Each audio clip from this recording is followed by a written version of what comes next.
সম্মানিত দর্শকবৃন্দ, আসসালামু আলাইকুম ওয়া রহমাতুল্লাহ। আশা করি আপনারা সবাই ভালো আছেন, সুস্থ আছেন।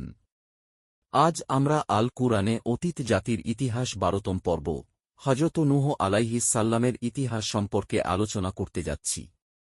সূরা নূহুর ১ আয়াত থেকে ২৮ আয়াতে হযরত নূহ আলাইহিস সাল্লামের ইতিহাস সম্পর্কে বলা হয়েছে যে, আমি নূহকে পাঠিয়েছিলাম তাঁর জাতির কাছে একটা বলে যে তুমি তোমার জাতিকে এক বড় আযাব আসার পূর্বেই সতর্ক করো। তিনি বললেন, হে আমার জাতি, আমি তোমাদের জন্য সুস্পষ্ট সাবধানকারী। তোমরা এক আল্লাহর ইবাদত করো, আল্লাহকে ভয় করো এবং আমার আনুগত্য করো।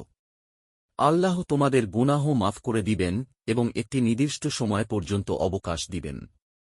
যখন আল্লাহর আযাবের নির্ধারিত সময় আসবে তখন আর অবকাশ দেয়া হবে না। যদি তোমরা জানতে তাহলে কতই না ভালো হতো। তিনি বললেন, হে আমার রব, আমি আমার জাতির জনগণকে রাত দিন ডেকেছি, কিন্তু আমার দাওয়াত তাদের এড়িয়ে চলার মাত্রা বাড়িয়ে দিয়েছে। আমি যতবার তাদের দাওয়াত দিয়েছি যাতে তুমি তাদের ক্ষমা করে দাও, ততবারই তারা কানে আঙ্গুল দিয়েছে, মুখ কাপড় দিয়ে ঢেকেছে, জেদ ধরেছে এবং উদ্ধত প্রদর্শন করেছে। আমি তাদের উচ্চ স্বরে দাওয়াত দিয়েছি, পরে প্রকাশ্যভাবেও আমি তাদের দাওয়াত পৌঁছেছি এবং গোপনে ও চুপি সারে দাওয়াত দিয়েছি। আমি বলেছি, তোমরা তোমাদের রবের নিকট ক্ষমা চাও, তিনি ক্ষমাশীল। তিনি তোমাদের জন্য আকাশ থেকে বৃষ্টি বর্ষণ করাবেন, তোমাদের ধনসম্পদ ও সন্তানসন্ততি বাড়িয়ে দিবেন, তোমাদের জন্য বাগান সৃষ্টি করে দিবেন এবং তোমাদের জন্য নদীনালা প্রবাহিত করবেন। তোমাদের কি হয়েছে, তোমরা আল্লাহর শ্রেষ্ঠত্ব প্রকাশ করছ না, অথচ তিনি নানা পর্যায়ে তোমাদের সৃষ্টি করেছেন। তোমরা কি লক্ষ্য কর না যে আল্লাহ কিভাবে ৭ আসমান স্তরে স্তরে সৃষ্টি করেছেন, আর সেখানে চাঁদকে আলোরূপে এবং সূর্যকে প্রদীপরূপে তৈরি করেছেন। আল্লাহ তোমাদের মাটি হতে বিস্ময়করভাবে উদ্গো করেছেন, পরে তিনি তোমাদের মাটিতে ফিরিয়ে নিবেন এবং আবারও মাটি হতে উঠাবেন।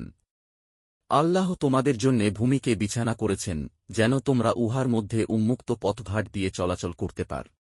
নূহ বললেন, হে আমার রব, এরা আমার কথা প্রত্যাখ্যান করছে ও সেসব সমাজ প্রধানদের আনুগত্য অনুসরণ করছে যারা ধন, সম্পদ ও সন্তান পেয়ে আরও অধিক ব্যর্থকাম হয়েছে।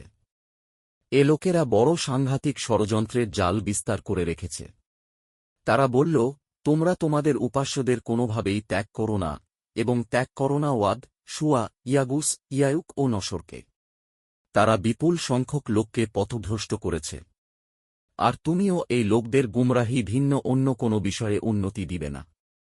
তাদের নিজেদের অপরাধের দরুনই তাদেরকে আযাবে নিমজ্জিত করা হয়েছে এবং অগ্নিকুণ্ডে নিক্ষিপ্ত করা হয়েছে।